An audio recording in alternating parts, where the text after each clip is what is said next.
सुप्रभात 7th class. कैसे हैं बच्चों आप सब? उम्मीद है आप सब बहुत अच्छे होंगे।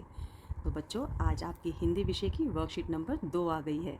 पिछले हफ्ते आपने 10 तारीख को हिंदी विषय की वर्कशीट नंबर 1 करी थी, जो कि आपकी पाठ्य पुस्तक वसंत की ही कविता हम पंछी उन्मुक्त गगन के, जिसके कवि हैं शिव मंगल सिंह सुमन, से ली गई थी। तो बेटा, वर्कशीट नंबर 2 भी उसी कविता का आगे का काव्यांश लेकर आई है। लेकिन उससे पहले हम वर्कशीट नंबर 2 शुरू करें। हम वर्कशीट नंबर 1 में हमने क्या किया था उसे हम संक्षिप्त में दोहराएंगे। तो चलिए, मैं हूँ आपकी हिंदी की शिक्षिका शीतल बंसल मैम। मेरे साथ शुरू करते हैं वर्कशीट नंबर 2।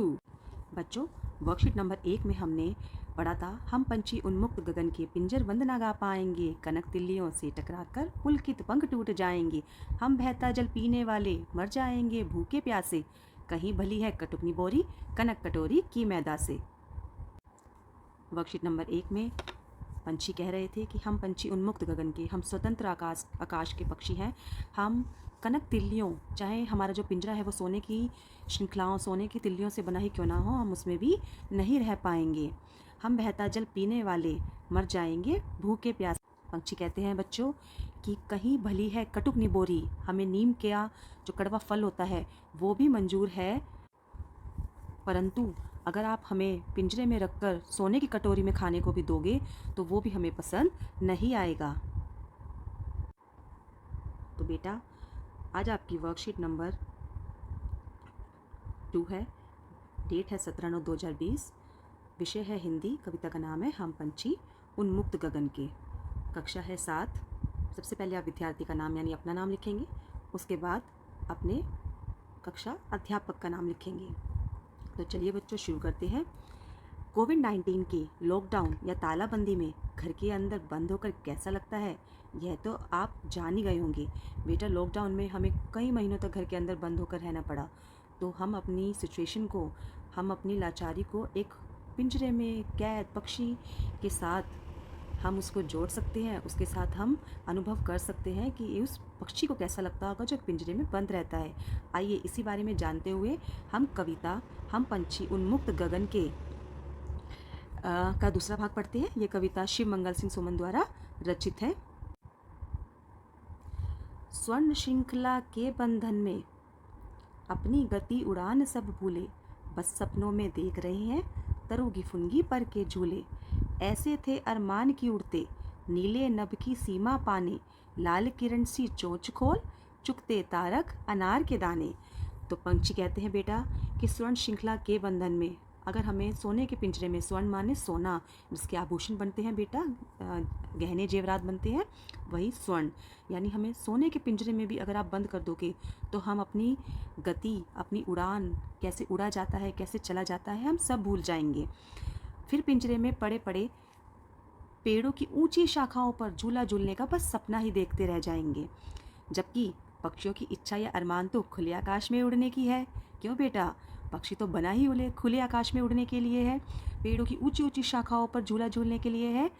वे उड़ते हुए आसमान की सीमा को छूना चाहते हैं। वो चाहते हैं कि नीला आसमान, नीला नभ, नभ माने आसमान, कि जहाँ तक नीला नभ दिखाई देता है हम वहाँ तक उड़ते चले जाएं, वहाँ तक छू के आ जाएं। अर्थात खुले आसमान में दूर तक उड़ना चाहते हैं पंछी, और अनार के दानों रूपी आकाश के तारों को चुगना चाहते हैं पंछी बेटा।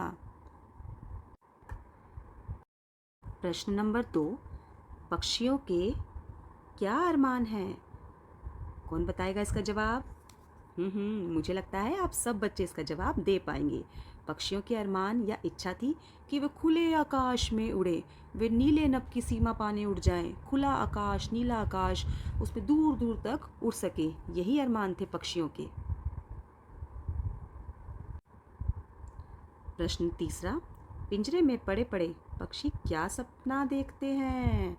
हाँ जी बेटा, तो हमने कविता के भावार्थ में इसका आंसर जाना है कि पिंजरे में पड़े पड़े पक्षी ऊंची शाखाओं पर झूला झूलने का सपना देखते हैं। उनका बस यही सपना होता है कि कब हम इस पिंजरे से निकलें और ऊंचे ऊंचे पेड़ों की शाखाओं पर झूला झूल सकें। प्रश्न संख्या 4, वे अपनी चोंच से क्या करना चाहते हैं? तो इसका क्या उत्तर होगा बेटा? पक्षी क्या करना चाहते हैं अपनी चोंच से? हाँ जी, वे अपनी चोंच से अनार के दानों जैसे आकाश में जो तारे हैं, छोटे छोटे तारे जो बिल्कुल अनार के दानों जैसे दिखते हैं, उनको अपनी चोंच से चुगना चाहते हैं। बिल्कुल सही जवाब बच्चों। अब चलिए प्रश्न संख्या 5, और वो इस वर्कशीट का आखिरी प्रश्न भी है। पढ़ते हैं, हमें पक्षियों के लिए क्या क्या करना चाहिए, सोच कर लिखिए। तो बेटा इस प्रश्न का उत्तर सब बच्चे अपने आप सोच कर लिखेंगे। आपको देखना है कि हमें पक्षियों के लिए, पक्षियों की भलाई के लिए क्या करना चाहिए और क्या नहीं करना चाहिए। तो जो हमें अच्छी चीज़ें करनी चाहिए वो आप सोच कर लिखेंगे। आपको देखना है कि क्या हमें पक्षियों को पिंजरे में कैद करना चाहिए या नहीं, हमें पंछियों को खाना देना चाहिए या नहीं। तो जो जो आपको लगता है कि हमें पक्षियों के लिए करना चाहिए वो आप सोच कर लिखेंगे। मुझे उम्मीद है बच्चों आप सबको आज की वर्कशीट नंबर 2 जो कि 17/9/2020 की है अच्छे से समझ आ गई होगी, और आप सारे प्रश्नों के उत्तर बहुत ही अच्छे तरीके से लिख पाएंगे। तो बेटा जल्दी से आप इस वर्कशीट को करके, कार्यपत्रक 2 को करके आप ग्रुप 2 में फ़ोटो खींच कर भेजेंगे। धन्यवाद।